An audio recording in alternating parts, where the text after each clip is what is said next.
So the other day, we got the news that there's now a special counsel investigating Hunter Biden.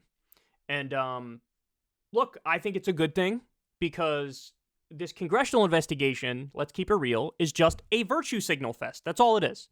They have no real power. They have no real authority. They can't get him behind bars. They can only do like a fact-finding mission.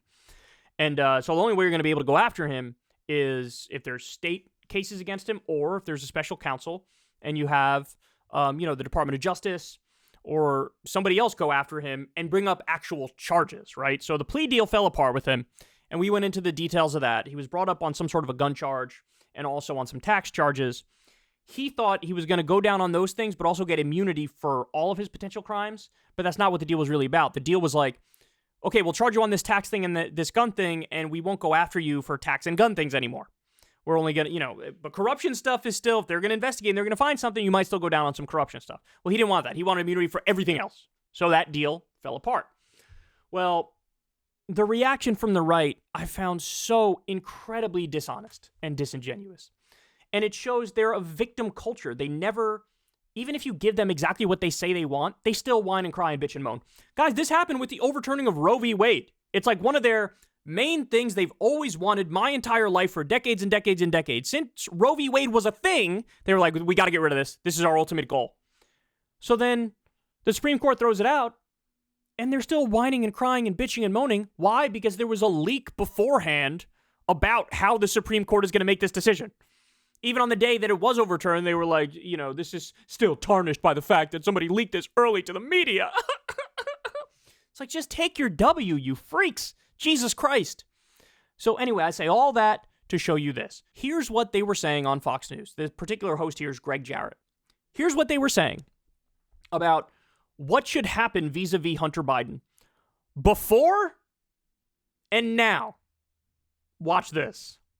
Thank you for pointing out to me the regulation that exists as it relates to somebody within the government being an appointed special counsel, although the same thing could be said about Durham. And I agree with you. I think this is a farce. So this is after a special counsel was appointed to go after Hunter Biden. This is after that. By the way, the guy was Trump appointed. More cover-up and corruption by Merrick Garland, the attorney general, is not allowed to appoint David Weiss as special counsel. Under federal regulations, you can only appoint somebody outside the government because Weiss is conflicted. He works for Joe Biden as Garland does. He was appointed by Trump. And he also was involved in bringing the original charges. But they think, it was a sweetheart deal or whatever. No, it was all they could get with the evidence that they had. A special counsel was appointed to investigate Hunter Biden and potentially bring criminal charges. They're like, this is bogus. This is nonsense. Weiss is the absolute last person on earth who should be special counsel. This is the guy who effectively stopped the case. So, Sean, the fix is in. It's a sham. So now here we go. April 21st, 2023. Ready? The fix is in. This is like a rigged card game where Merrick Garland and Joe Biden are dealing from the bottom of the deck. They're in control. David Weiss, who wanted to file the charges against Hunter Biden, went to Merrick Garland and asked to have him elevated to special counsel status to give him independence and autonomy, which Garland promised in his testimony. What did Garland do? He said, absolutely no. That tells you everything you need to know about this. The argument was the fix is in because this guy is not being appointed special counsel. And now the argument is the fix is in because he was appointed special counsel. I don't even know why I do this job, man. It's like I'm taking arguments seriously and deconstructing them from people who are just completely and utterly bad faith. They don't believe a word of what they say any day of the week. It's just verbal diarrhea. Throw mud against the wall, hope something sticks. They got nothing. There's not a real position among any of these ghouls and goblins and charlatans. The fix is in because you appointed him special counsel. But the fix is also in if you don't appoint him special counsel. For the love of Christ, you are insatiable. There's no way for you to say, hey, look, great, right on. We got something that we wanted. We got something that we asked for. Let's see where this goes. It's always victim culture and massive conspiracy and oh my God. And even when Hunter Biden is charged with crimes, they're like, well, those crimes are not even the right crimes, bro. Jesus Christ, man. Jesus Christ, I can't take it. Why do I even do this job? I feel like such a sucker sometimes. Having to respond to this stuff, having to deconstruct it when they don't even believe what they're saying. Like, Greg Jarrett could be watching me responding to his thing and just laughing at me, right? Because, like, haha, you're taking anything I say seriously at all. Obviously, I don't mean any of this ever. I'm just going with whatever's convenient in the moment. I would be embarrassed. I would be humiliated to contradict myself in such a stark, brazen fashion. I don't even know why I do this. What's the point? I mean, the best I could hope for is that some people who might be on the right will watch this and go, well, God, that makes no sense what they said. Geez, Kyle's right on this one. That makes absolutely no sense. They said the fix is in if he's not appointed. Now they're saying the fix is in when he was appointed. There's no winning. They're working backwards to their conclusion. There's no winning. Oh my God, this clip has broken me. It's broken me, man. Because what am I doing? I'm like boxing ghosts over here because nobody actually believes the things that they're saying, right? But I'm like, hey, here's why that's wrong. It's like you're not talking to anybody real. Nobody's there. Oh God. Okay, so look, I have to say, this reminded me of, this is probably the most stark example of this exact dynamic, right? This dynamic of like, I'm just going to be a total hack, and I'm going to change my standards, and I'm going to pretend like nobody notices. So Sean Hannity, under Barack Obama, was furious about NSA spying and the Patriot Act and, oh my God, this is a violation of your privacy. But under George W. Bush, he was singing the praises of those exact same programs and saying, this is how we keep America safe. Here, got great examples of it. We know that you're against the NSA data mining. We know that you're against the NSA surveillance program.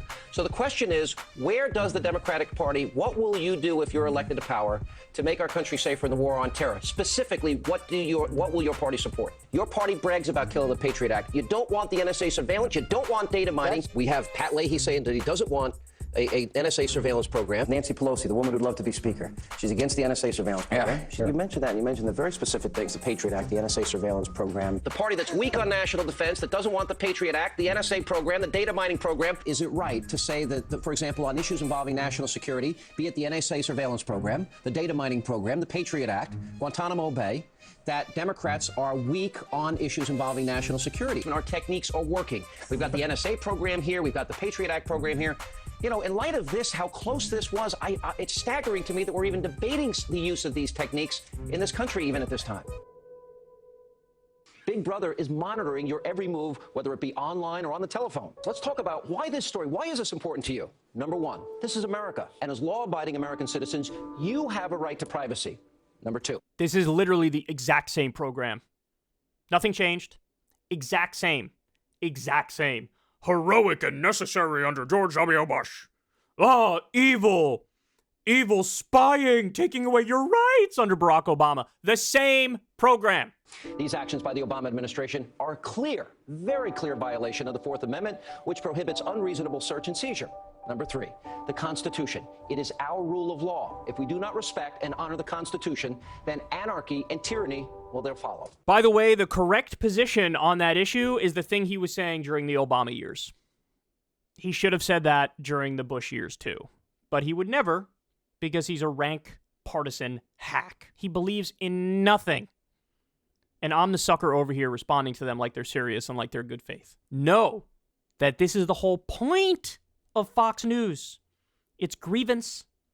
It's victim culture. It's Republicans are always right. Democrats are always wrong. It is a war on nuance and evidence and intelligence and something being logically coherent. It should be offensive to you. And guys, number one name in news. Best ratings in the country. Best in the country. Poisoning the minds of boomers and the silent generation and some Gen Xers all across this nation on a daily basis. God, it's so frustrating. So frustrating. Never, ever, ever, ever, ever trust these people. I don't even care if you like this show, if you watch this show, if you like me, if you hate me. None of that matters. What I just showed you means in no way, shape, or form should you trust these people, take them at face value, and assume they're telling you the truth. You do much better assuming they're completely and utterly full of it. There we go, y'all. That's the show. That's the show. I love you all very much. Thank you, as always, for listening to me babble. Do me a big favor, man. Click that subscribe button. Trying to stay ahead of my wife here. Looks like they're going to pass. I'm going to keep it real. Looks like they're going to pass me. They're gaining 20,000 subs a month. I'm gaining 5,000. I cannot keep up at that pace. So hook a brother up. All right, click that bell icon too so you get a notification every single time a video drops. Much love to everybody who supports this show, either through tipping on YouTube or through Patreon. Never had a conversation with an advertiser. Very proud of that fact. You guys helped build this show from the ground up. And definitely check out Crystal Kyle and Friends on Substack. We've been having some fire debates there recently. All right, that's all I got for you guys. I love you all. I'll talk to you soon. Have a great rest of your day. Hey, y'all, do me a favor and like and subscribe. It helps out big time in the algorithm. Click the bell as well for notifications when videos drop. And watch that video on screen right now. You know you want to.